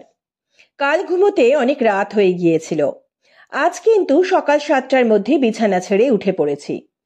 সদানন্দবাবু উঠেছেন তার আগে। ভাদুরী মশাইয়ের সঙ্গে বাড়ি থেকে বেরিয়ে যথারীতি তিনি মাইল 3 প্রাতঃভ্রমণও করে এসেছেন। ব্রেকফাস্ট করেছি 9টায়। রাজেশও তার খানিক বাদেই এসে পড়ল। কামিনী তাকে কাল সকালে ফোন করে বলে রেখেছিল যে আজ দুপুরে শেষ এখানে আমাদের সঙ্গে লাঞ্চ খাবে, তবে দুপুর অবধি অপেক্ষা না করে সে যেন ব্রেকফাস্ট করেই উত্তরকাশী থেকে বেরিয়ে পড়ে। সে এলো 10টা নাগাদ। এসেই একটু লজ্জিত গলায় বলল যে দেরিতে ঘুম থেকে উঠেছিল বলে তাড়াহুড়োর মধ্যে ব্রেকফাস্ট করে আসতে পারেনি। ভালোই হলো রাজু, আমিও এতক্ষণ পর্যন্ত কিছু দাঁতে কাটার সময় পাইনি। এখন চল, দুজনে মিলে ডাইনিং রুমে গিয়ে কিছু খেয়ে আসি বলে মিনি দিদি তার রাজু ভাইকে নিয়ে খাওয়ার ঘরে গিয়ে ঢুকে পড়ল। এখন 10:30 বাজে। দোতলার বারান্দার মাঝখানে একটা গোল টেবিল রেখে সেটাকে ঘিরে খান কয়েক চেয়ার পেতে রাখা হয়েছে। আমরা মানে বার্টি, ভাদুরী মশাই, সদানন্দবাবু আর আমি একটু আগেই সেখানে এসে জমায়েত হয়েছিলাম। এখন ব্রেকফাস্ট করে কামিনী আর রাজেশও এসে পড়ায় আসর একেবারে জমজমাট। কামিনীর আজ জন্মদিন, সবাই মিলে তাকে শুভেচ্ছা জানানো হলো, কামনা করা হলো তার সুস্থ নিরোগ দীর্ঘ জীবন। হাস্য পরিহাস ঠাট্টা তামাশাও চলল কিছুক্ষণের জন্য। তারপর সকলের প্রাথমিক উচ্ছ্বাস যখন একটু থিতিয়ে এসেছে তখন ভাদুরী মশাইয়ের দিকে তাকিয়ে বার্টি রাসেল বলল, আঙ্কেল, আজ সকালে মিনি আমাকে সমস্ত কথাই বলেছে, আমি তো এর কিছুই জানতুম না। ভাদুরী মশাই হাসলেন, তারপর হাসিটাকে তার দু চোখে ধরে রেখে বললেন, তা জেনে এখন কি মনে হচ্ছে? কি আবার মনে হবে? বাটিও হেসে বলল, ভুল তো সবাই করে, মিনিও করেছিল, আবার সময় মতো সেটা শুধরেও নিয়েছে, বাস মিটে গেল। তা ওসব কথা থাক, আপনি যদি অনুমতি দেন তো দু একটা প্রশ্ন করি। বেশ তো, করো। আঙ্কেল, মিনিকে কিভাবে ফাঁদে ফেলা হয়েছিল মিনির কাছে সেটা শুনেছি। অবনক্সাস ফটোগ্রাফগুলো মিনি আমাকে দেখিয়েছে। আবার যে সংকটে ও পড়েছিল আপনি যে মাত্র দুদিনের মধ্যে তা থেকে ওকে উদ্ধার করেছেন, এমনকি ব্ল্যাকমেলড হয়ে যে দুটো ফ্যামিলি এয়ারলুম ও হাতছাড়া করতে বাধ্য হয়েছিল তাও যে আপনি ফিরিয়ে এনেছেন, এই সবই আমি আজ সকালে শুনলুম। কিন্তু একটা কথা আমি বুঝতে পারছি না। কি বুঝতে পারছেন না? বার্টি বলল, যে লোকটা ওই ফটোগ্রাফগুলো পাঠিয়েছিল তারপর ফোনে হুমকি দিয়ে as a prize for his silence প্রথম দফায় চেয়ে পাঠিয়েছিল ওই হীরের নেকলেস, আর দ্বিতীয় দফায় ওই মুক্তোর মালা, লিজাই যে তার অ্যাকমপ্লিস বা অনুচর হিসেবে কাজ করছিল, স্বেচ্ছায় না করলেও করতে বাধ্য হচ্ছিল, এমন সন্দেহ আপনার হলো কেন? ভাদুরী মশাই আবার একটু হেসে বললেন, সেটাই কি স্বাভাবিক নয়? কই, আমার তো মনে হয় না। বাটি বলল, ছবির সঙ্গে যে চিঠি আসে তাতে উপযুক্ত দামের উল্লেখ ছিল বটে, কিন্তু উপযুক্ত দামটা যে কি তার কোনো উল্লেখ ছিল না। দামটা কাকে দিয়ে কোথায় পাঠাতে হবে চিঠিতে তাও বলা হয়নি। লোকটা পরে ফোন করে জানায় যে দাম হিসেবে হীরের নেকলেসটাই চাই। সেটা কখন কোথায় পাঠাতে হবে না, 26শে এপ্রিল শুক্রবার রাত 8টায় হাইওয়ের ধারে পাহাড়ের গায়ে একটা হাফ বিল্ট অ্যাবান্ডেন্ট বাড়িতে। কিন্তু সেটা কার হাত দিয়ে পাঠাতে হবে ফোনে তা বলা হয়নি। একটুক্ষণের জন্য চুপ করে রইল বাটি। ভাদুরী মশাই বললেন, থামলে কেন, গো আহেড। বাটি বলল, হীরের নেকলেসটা লিজার হাত দিয়ে পাঠানো হয়েছিল ঠিকই, কিন্তু তাকে দিয়েই যে পাঠাতে হবে লোকটা তো এমন কথা বলেনি। কি মিনি বলেছিল? না, তা সে বলেনি। কামিনী বলল, হীরের নেকলেসটার সময়ও বলেনি, আবার তারপর যখন মুক্তোর মালা পাঠাবার হুকুম দেয় তখনও বলেনি। শুধু বলেছিল যাকে দিয়েই পাঠাই না কেন সে যেন কোনো চালাকি করার চেষ্টা না করে, আর হ্যাঁ, পুলিশকে যেন কিছু না জানায়। মোট কথা লিজার কোনো উল্লেখ সে করেনি। ভাদুরী মশাই বললেন, করেনি তার কারণ আর কিছুই নয়, করার কোনো দরকারই তার হয়নি। লোকটা খুব ভালো জানতো যে জিনিস দুটো তুই লিজার হাত দিয়েই পাঠাবি। সদানন্দ বাবু বললেন, এ কথা বলছেন কেন? বাটি বলল, রাইট, জিনিস দুটো মিনি যে লিজার হাত দিয়ে পাঠাবে তা তো তার জানার কথা নয়। ইনফ্যাক্ট মিনি তো ক্যারিয়ার হিসেবে আর কাউকে বেছে নিতে পারত। আর কাউকে মানে কাকে? ধরুন আমাকে, বাটি বলল। শুনে হো হো করে হেসে উঠল ভাদুরী মশাই। বললেন, তোমাকে? Of all person. বাটি, লোকটা বজ্জাত কিন্তু বোকা নয়। তুমি কি ধরেই নিচ্ছ যে তোমাকে সে চেনে না? আরে বাপু খুব ভালোই চেনে।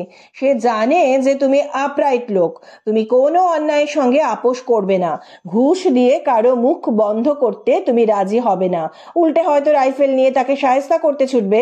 আর তাছাড়া? বললুম, আর তাছাড়া কি? ভাদুরী মশাই বললেন, লোকটা এটাও জানতো যে মিনি তার স্বামীকে কিছুতেই এর মধ্যে টানবে না, কেননা স্বামীর কাছ থেকে ব্যাপারটা সে লুকিয়ে রাখতেই চায়। রাজেশ এতক্ষণ কোনো কথা বলেনি। এবারে বলল, আমি তো এত সব কথা জানতুম না। আঙ্কেল আমাকে যা করতে বলেছিলেন সেইটুকু করেছি মাত্র। একটু আগে ব্রেকফাস্ট করতে বসে মিনি দিদির কাছে শুনলুম, তো আমিও একটা কথা বুঝতে পারছি না আঙ্কেল। কি বুঝতে পারছিস না? Why did মিনি দিদি had to choose Liza? Doctor রাসেলকে নাই পাঠা, ক্যারিয়ার হিসেবে বাড়ির কাজের লোকেদের কাউকেও তো পাঠাতে পারতো। ভাদুরী মশাই হেসে বললেন, তাও যে মিনি পাঠাবে না লোকটা সে কথাও ভালোই জানতো। ওরে মিনি, কাজের লোকদের যে কেন ক্যারিয়ার হিসেবে পাঠাসনি তুই, আমি তো তা জানি। এবারে রাজেশকে বুঝিয়ে দে। মিনি বলল, রাজু, তুই দেখছি সেই ছেলেবেলার মতোই গাধা রয়ে গেলি, তোর বুদ্ধি একটুও পাকেনি। ওরে হাঁদারাম, কাজের লোকেদের যদি এর মধ্যে টানতুম কথাটা তাহলে 5 কান হতোই, এক সময় বাবাটির কানেও পৌঁছে যেত। সেই জন্যেই ওদের কাউকে কিচ্ছু বলিনি, আর তাছাড়া বললেও রাজি হতো না। ওদের যা ভূতের ভয়, অন্ধকারে অত দূরে ওই ভুতুরে বাড়িতে যেতে হবে শুনলেই হাত জোর করে বলতো, মাফ কর দিজিয়ে ম্যাডাম। ভাদুরী মশাই বললেন, তো এই হচ্ছে ব্যাপার।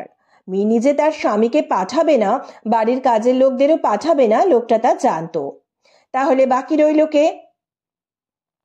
একটুক্ষণ চুপ করে রইলেন ভাদুরী মশাই, তারপর নিজেই প্রশ্নের উত্তর দিয়ে বললেন, রইল বাকি এক, অর্থাৎ কিনা একমাত্র লিজাই বাকি রইল। লোকটা যে ক্যারিয়ার হিসেবে কারো নাম করেনি তার কারণ সে খুব ভালোভাবে জানতো যে তার অ্যাকমপ্লিস লিজার হাত দিয়েই ওই হীরের নেকলেস আর ওই মুক্তোর মালা পাঠানো হবে। কিন্তু আঙ্কেল, লিজা তো আমার কাছ থেকে প্যাকেট নিতে রাজি হচ্ছিল না। কামিনী বলল, প্রথমবারেও না, দ্বিতীয়বারেও না। ভাদুরী মশাই বললেন, ওই রাজি না হওয়াটা ওর ভান। অনুরোধ করা মাত্র রাজি হলে পাছে তোর খটকা লাগে, সন্দেহ জাগে, তাই সঙ্গে সঙ্গে রাজি হতো না, গড়িমসি করতো, বলতো ওর অন্য কাজ আছে। তাই রাত 8টায় যেখানে তুই প্যাকেটটা পৌঁছে দিতে বলছিস ওই সময়ে সেখানে ওর পক্ষে যাওয়া সম্ভব নয়। কিন্তু শেষ পর্যন্ত যে রাজি হয়ে যেত সেটাই আসল ব্যাপার। প্রথমবারের যেমন প্রথমটায় রাজি না হয়ে পরে রাজি হয়, দ্বিতীয়বারেও তাই। কিন্তু আঙ্কেল, কামিনী বলল, এখন তো তোমার কাছে শুনছি যে দুবারের কোনো বারেই প্যাকেটটা সে ওই ভুতুরে বাড়িতে পৌঁছে দেয়নি। দুবারেই ও প্যাকেট দুটো সরাসরি নিজের বাড়িতে নিয়ে তুলেছিল। এটা কেন করেছিল লিজা? ভাদুরী মশাই বললেন, কারণ সেই লোকটা তাকে সেই রকমই করতে বলেছিল। সে তোকে যা করতে বলেছিল লিজাকে তা করতে বলেনি। তার মানে লিজাকে সেই প্যাকেট দুটো সে অ্যাবান্ডেন্ট ফাঁকা বাড়িতে নিয়ে যেতে বলেনি? কেন বলবে? নির্জন ফাঁকা বাড়ি কি সত্যিই ফাঁকা থেকে যায় নাকি? 2-4 দিন ফাঁকা থাকার পরেই সেটা চোর ডাকাত আর গুন্ডা বদমাশের আস্তানা হয়ে দাঁড়ায়। হীরের নেকলেস আর মুক্তোর মালা নিয়ে লিজা সেখানে যাক, লোকটা কি তা চাইতে পারে নাকি? চোরের উপরে বাটপারি হবার ভয় নেই তার? ভয় অবশ্য তার আরও একটা ছিল। কিসের ভয়? পুলিশের ভয়। ভাদুরী মশাই বললেন, লোকটা তোকে ফোনে বলেছিল যে পুলিশকে জানালে পরিণাম খারাপ হবে, কিন্তু তা সত্ত্বেও তুই পুলিশকে জানাতে পারিস, এই ভয় তার ছিলই। সত্যি যদি জানাতি আর সত্যি যদি লিজা এই প্যাকেট নিয়ে সেই ফাঁকা বাড়িতে যেত, ব্যাপারটা কি দাঁড়াতো তাহলে? পুলিশের হাতে লিজা বামাল ধরা পড়তো, আর পুলিশের জেরার ঠেলায় লিজা ফাঁস করে দিত সেই লোকটার নামধাম। লোকটা তাই কোনো ঝুঁকি নেয়নি, তোকে বলেছে সেই ফাঁকা বাড়িতে লোক পাঠাতে, আর লিজাকে বলেছে মাল নিয়ে সে যেন সোজা ফ্ল্যাটে চলে যায়। বাটি বলল, কিন্তু লিজা যে প্যাকেট নিয়ে নিজের ফ্ল্যাটে চলে যাবে তা তো আপনার জানার কথা নয় আঙ্কেল, জানলেন কি করে? জানতুম না তো, জাস্ট অনুমান করেছিলুম। তবে কিনা আমি যা অনুমান করি তা বড় একটা ভুল হয় না। মিনি বলল, কিন্তু লিজা যার অ্যাকমপ্লিস সে তো ইতিমধ্যে ওটা বেচে দিতেও পারত। মানে মুক্তোর মালা বেচার সময় না পাক, হীরের নেকলেসটা বেচে দেবার মতন যথেষ্টই সময় পেয়েছিল। ওটা তো বেহাত হয়েছিল পুরো 1 সপ্তাহ আগে। ভাদুরী মশাই বললেন, ওরে মিনি, অত দামে হিরে বিক্রি করা কি চারটিখানি কথা? তাও এই উত্তরকাশীর মতো জায়গায়। ভালো দামে বিক্রি করতে হলে দিল্লি, মুম্বাই, বাঙ্গালোর, কলকাতা কি চেন্নাই যেতে হয়। তা ওসব জায়গায় কি আমাদের আপিস নেই, এজেন্ট নেই? নাকি সেখানকার জুয়েলারদের মধ্যে কারা চোরাই মালের খরিদ্দার সে খবর আমরা রাখি না? না রে, ওসব জায়গায় আপিসে আমি ফোন করেছি, কিন্তু কেউই তেমন কোনো খবর আমাকে দেয়নি। তার থেকেও আমি অনুমান করে নিই যে তোর হীরের নেকলেস এখনো পাচার হয়নি, এখানেই আছে। কিন্তু লিজা তো সেটা অত সহজে ফেরত নাও দিতে পারতো। দেবে না এমন আশঙ্কা ছিল বলেই তো উল্টো চাপের ব্যবস্থা করেছিলুম। লিজাকে সাফ বলেছিলুম, নেকলেসটা যদি ফেরত না দেয় তো তার ছেলেকেও সে ফেরত পাবে না। শুনে শিউরে উঠল কামিনী। লিজার ছেলেকে যে তুলে নেওয়া হয়েছিল রাজেশ, সে কথা তার মিনি দিদিকে ইতিমধ্যে জানিয়ে থাকবে। কামিনী তার দিকে তাকিয়ে বলল, বাচ্চাটার সঙ্গে কোনো খারাপ ব্যবহার করিসনি তো রাজু? রাজেশ শেষে বলল, এমন খারাপ ব্যবহার করেছি যে আমাকে ছেড়ে জনি তার মায়ের কাছে ফিরতেই চাইছিল না। ওকে এক বাক্স চকোলেট, 3টে পুতুল, 1 প্যাকেট রং পেন্সিল আর একটা ছবির বই কিনে দিয়েছি। তাছাড়া খাইয়েছি 2টো পেঁড়া আর একটা আইসক্রিম। একে তুমি খারাপ ব্যবহার বলবে? দোতলার কাজের লোকটি ইতিমধ্যে আর 1 রাউন্ড চায়ের ব্যবস্থা করে দিয়ে গিয়েছিল। ভাদুরী মশাই টিপট থেকে তার পেয়ালায় লিকার ঢেলে নিয়ে দুধ আর চিনি মেশালেন। তারপর পেয়ালায় একটা চুমুক দিয়ে বললেন, এবারে তোকে একটা কথা জিজ্ঞাসা করি মিনি, বাটিকে তুই সমস্ত কথা সত্যি খুলে বলেছিস তো? উত্তরটা বাটির কাছ থেকে এলো। Oh yes, she said a clean brief of it. Bhaduri মশাইয়ের চোখ হঠাৎ সরু হয়ে গেল। বললেন, নেকলেসটা যেদিন বেহাত হয় সেদিনটা তারিখ ছিল 26শে এপ্রিল। আমার ধারণা তার কদিন আগে এক সন্ধেবেলায় এমন একটা লোক এসে মিনির সঙ্গে দেখা করেছিল যে এখানকার স্থানীয় লোক নয়। মিনি কি তাও তোমাকে জানিয়েছে? মিনি বলল, অফকোর্স, আমি তাও বাটিকে জানিয়েছে। কিন্তু আঙ্কেল, তুমি সে কথা জানলে কি করে? তোমাকে তো জানাইনি। জানালে ভালো করতিস, তাহলে আর আমাকে কষ্ট করে মাথা খাটিয়ে সেটা অনুমান করে নিতে হতো না। ভাদুরী মশাই বললেন, যাই হোক, এবারে আমার অনুমানের কথাটা বলি। আমার অনুমান বাটি সেদিন সন্ধ্যেবেলায় বাড়িতে থাকবে না, লোকটা তা জানতো। এটাও সে জানতো যে ওই সময়ে মিনি ছাড়া আর কেউ এ বাড়িতে থাকে না। কাজের লোকেরা বিকেল বিকেলই যে যার পাহাড়ি বস্তিতে ফিরে যায়। এসব জেনেই সে মিনির সঙ্গে দেখা করতে এসেছিল। প্রথমে চেষ্টা করেছিল এই হাউজিং কমপ্লেক্সের সামনের গেট দিয়ে ঢুকতে। সেন্ট্রি তাকে বাধা দিয়ে জিজ্ঞেস করে কোন বাড়িতে কার কাছে সে যেতে চায়। লোকটা নিজের নাম জানিয়ে বলে মিসেস রাসেলের সঙ্গে দেখা করতে চায় সে। তা এখানকার যা নিয়ম, সেন্ট্রি বক্স থেকে মিনিকে ফোন করে লোকটার নাম বলে জানতে চাওয়া হয় যে মিনি তার সঙ্গে দেখা করবে কিনা। মিনি জানিয়ে দেয় না, সে কাজে ব্যস্ত, এখন কারো সঙ্গে দেখা করতে পারবে না। ফলে সেন্ট্রি বক্স থেকে লোকটাকে ভাগিয়ে দেওয়া হয়। কি রে মিনি, ঠিক বলছি তো? ঠিকই বলছ, কামিনী বলল। I just refuse to see him. Bhaduri মশাই হেসে বললেন, সেন্ট্রি বক্স থেকে ভাগিয়ে দিলে কি হয়? সে কি সহজে ফিরে যাবার পাত্র? তার তো টাকা চাই। তাই সামনের গেট থেকে তাড়া খেয়ে সে এই হাউজিং কমপ্লেক্সের পিছন দিকে চলে যায়। তারপর অন্ধকারে গা ঢাকা দিয়ে পাঁচিল টপকে এই কমপ্লেক্সের মধ্যে ঢুকে পড়ে। কি মিনি, আমার অনুমান কি ভুল? মিনি বলল, আমি বলতে পারবো না। ইনফ্যাক্ট সে কি করে এই কমপ্লেক্সের মধ্যে ঢুকেছিল, পাঁচিল ডিঙিয়ে না পাহারাদারকে ঘুষ দিয়ে, সে সম্পর্কে আমার কোনো ধারণাই নেই। আর ইউ শিওর যে সে ওই উঁচু পাঁচিল টপকে ছিল? অফকোর্স আই অ্যাম, ভাদুরী মশাই বললেন। এ কথা কেন বলছি সেটা পরে জানাবো। তার আগে তুই বল, তুই তো সাফ জানিয়ে দিয়েছিলি যে লোকটার সঙ্গে তুই দেখা করবি না, অথচ তার খানিক বাদেই তোদের সদর দরজার কলিং বেল বেজে ওঠে আর নিচে নেমে দরজা খুলে তুই অবাক হয়ে যাস, তাই তো? অবাক হব না, মিনি বলল। আমি ভেবেছিলাম নিশ্চয়ই বাটি আজ একটু তাড়াতাড়ি ফিরেছে, অথচ দরজা খুলে দেখি যার সঙ্গে আমি দেখা করতে চাই না দরজার সামনে সেই লোকটাই দাঁড়িয়ে আছে। দেখেই আমার বুকের মধ্যে ধড়াস করে ওঠে, কিন্তু আমি চেঁচিয়ে ওঠার আগে সেই আমার বুকে পিস্তল ঠেকিয়ে বলে, চেঁচালেই গুলি করব। দরজা বন্ধ করে ভিতরে চলো, কথা আছে। তুই তাকে ভেতরে ঢুকতে দিলি কেমন মিনি? তা নইলে তো গুলি খেয়ে মরতে হতো। ঠিক কথা, ভাদুরী মশাই বললেন। গুলি খেয়ে মরাটা কোনো কাজের কথা নয়, কিন্তু মিনি, সে তো আর হাউ ডু ইউ ডু বলতে ভেতরে ঢোকেনি, নিশ্চয়ই টাকা চাইতে এসেছিল, তাই না? সবই তো জানো দেখছি। ভাদুরী মশাই বললেন, কত টাকা? নিশ্চয়ই বেশ মোটা অ্যামাউন্ট। হ্যাঁ, 5 লাখ। তাতে তুই কি বললি? বললাম অত টাকা বাড়িতে নেই, বাড়িতে বড়জোর সপাচেক থাকতে পারে।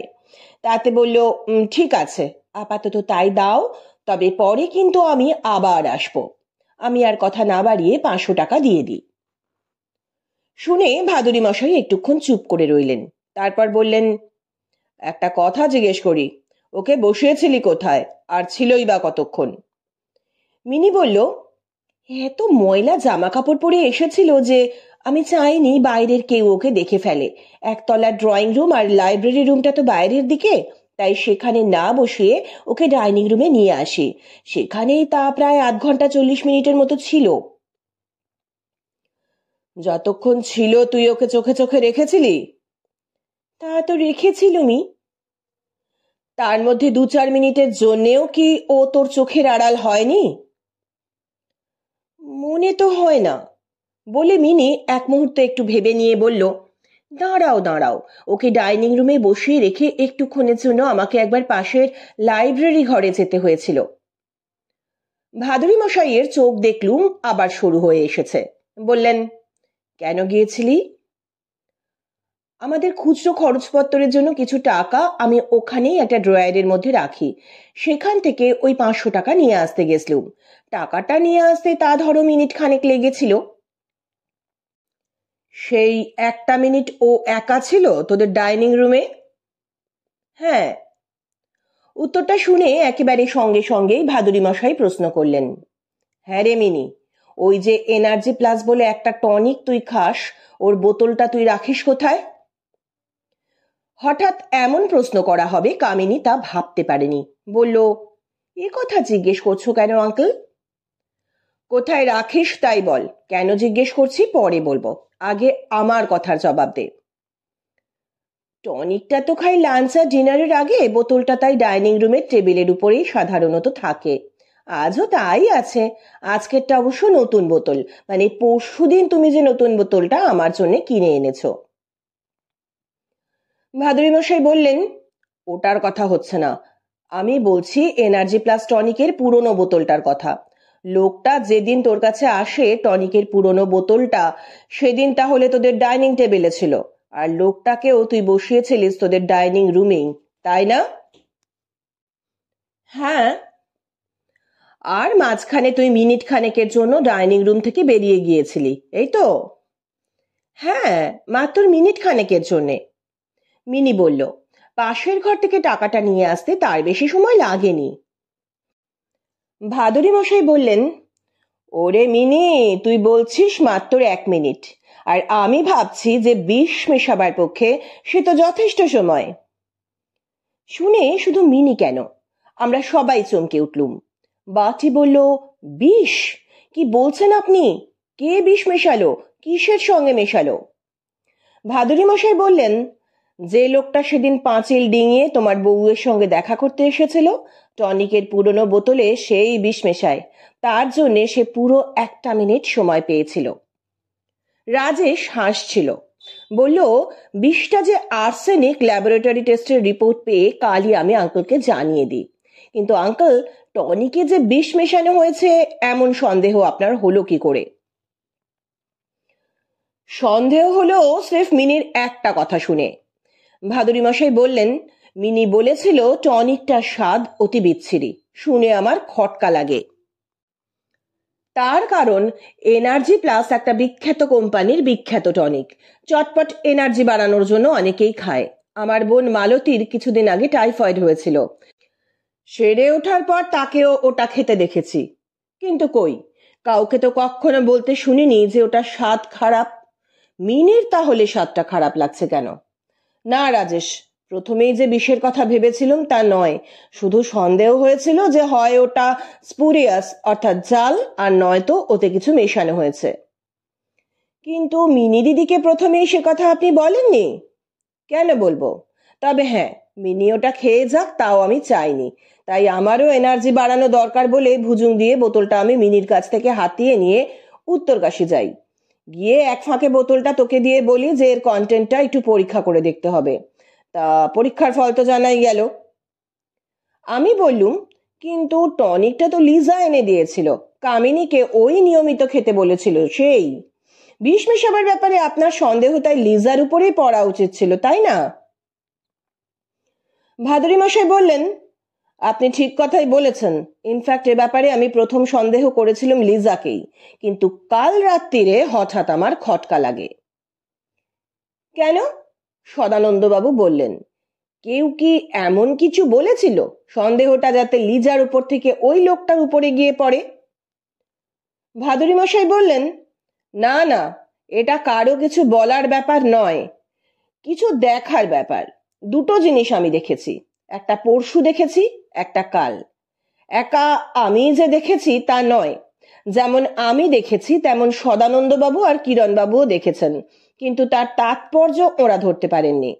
আগে বলি পরশু দেখা জিনিসটার কথা। জিনিসটা আর কিছুই নয়, ব্রাউন রঙের এক ফালি ছেঁড়া কাপড়। ফালিটা এই কমপ্লেক্সের কম্পাউন্ড ওয়ালের উপরের কাঁটা তারে আটকে ছিল। কি কিরণবাবু, মনে পড়েছে? বললুম, তা পড়বে না কেন? তা ওটারও কি কোনো তাৎপর্য আছে নাকি? আছে বই কি, ভাদুরী মশাই বললেন। ওই ফালি কাপড় দেখে আমি বুঝে নিই যে এখানকার কম্পাউন্ড ওয়াল টপকে কেউ ভেতরে ঢুকেছিল, কিন্তু এই পথে ঢোকার সময় কিংবা ওই পথে বেরিয়ে যাবার সময় কাঁটা তারে তার প্যান্ট আটকে গিয়ে ছিঁড়ে যায়, আর ছেঁড়া অংশটা ওখানেই ঝুলতে থাকে। তারপর কাল রাতে যে লোকটার সঙ্গে হঠাৎই আমাদের একেবারে পরিচয় হলো, দেখলুম যে তার প্যান্টের পায়ের দিকটা হাঁটু অবধি গোটানো।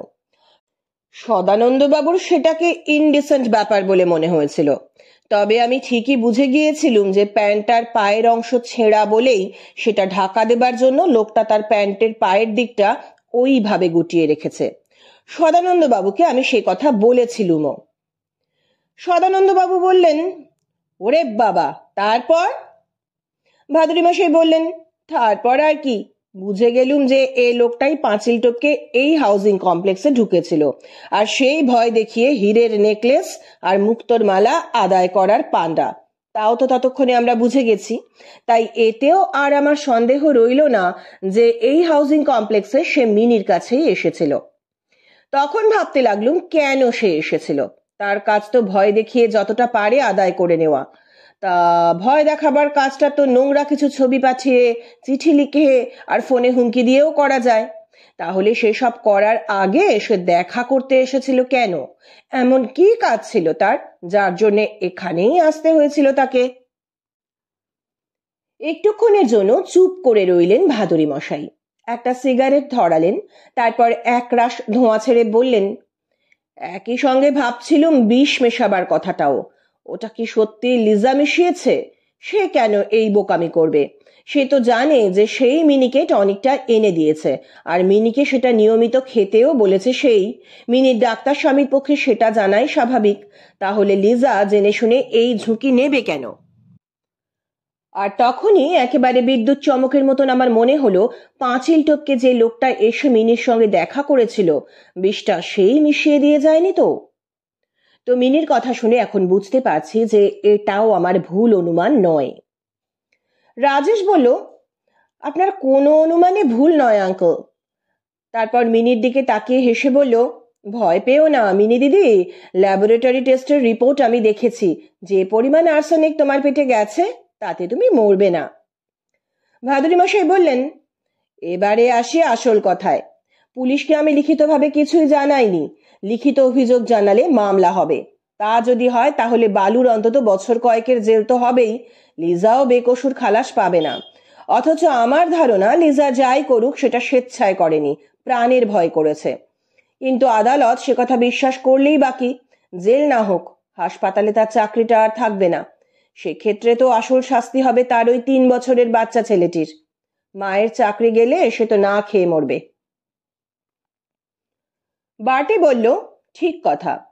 ভাদুরী মশাই বললেন, আর একটা কথাও আমি ভাবছি, মামলা হলে তার খবর চাপা থাকবে না। কাগজে কাগজে এমন হেডলাইন দিয়ে খবর বেরুবে যে তোমাদের পারিবারিক মান মর্যাদা নষ্ট হবে। সেটাও ভাবো। বাটি বলল, ভাবার কিছু নেই, পুলিশের কাছে আমরা কোনো অভিযোগ জানাবো না। ভাদুরী মশাই বললেন, thank you buddy, you have taken the right decision. তবে হ্যাঁ, এসপিকে আমি ব্যক্তিগতভাবে অনুরোধ জানাবো লোকটাকে ছেড়ে দেবার সময় যেন তাকে শাসিয়ে দেওয়া হয় যে ফের যদি সে এই তল্লাটে ঢোকে তো পুলিশ তার হাড়গোড় ভেঙে দেবে। বাটি বলল, ঠিক আছে, সত্যি আমি চাই না যে মামলা হোক, কিন্তু আঙ্কেল ছবিগুলোর কি হবে? ওগুলোর নেগেটিভ তো লোকটার কাছেই রয়ে গেল। ইচ্ছে মতো প্রিন্ট করবে আর এখানে ওখানে পাঠাবে, সে তো ভয়ঙ্কর ব্যাপার। ভাদুরী মশাই হেসে বললেন, ছবিগুলো তুমি দেখেছো? হ্যাঁ, মিনি দেখিয়েছে, বাটি বলল। অথচ তুমি বুঝতে পারোনি যে ওগুলো জাল ছবি, তাও অত্যন্ত কাঁচা হাতির জাল। আশ্চর্য।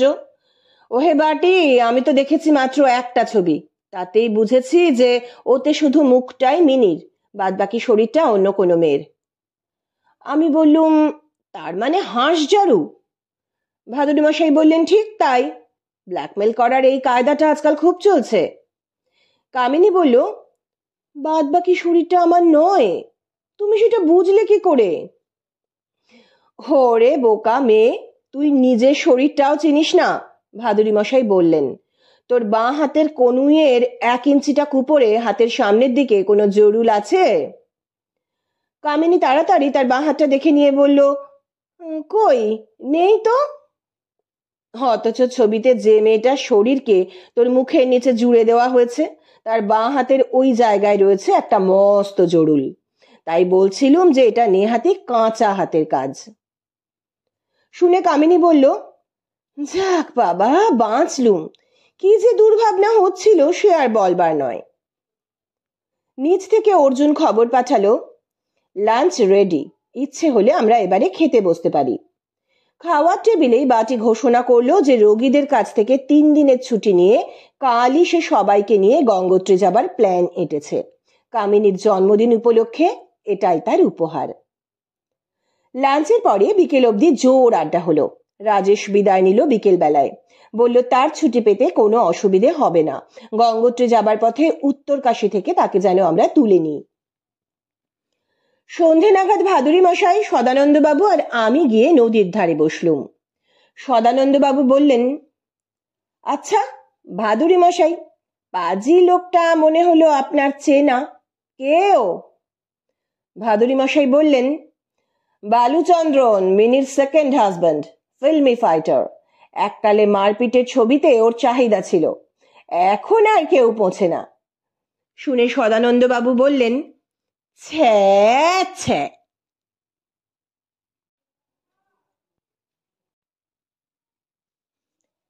শেষ হলো কামিনীর কণ্ঠহারের শেষ পর্ব। গল্পটি কেমন লাগলো অবশ্যই কমেন্ট সেকশনে জানাবেন। সুস্থ থাকবেন, ভালো থাকবেন। আরও একটি নতুন রহস্য গল্প নিয়ে খুব শীঘ্রই আসছি। নমস্কার।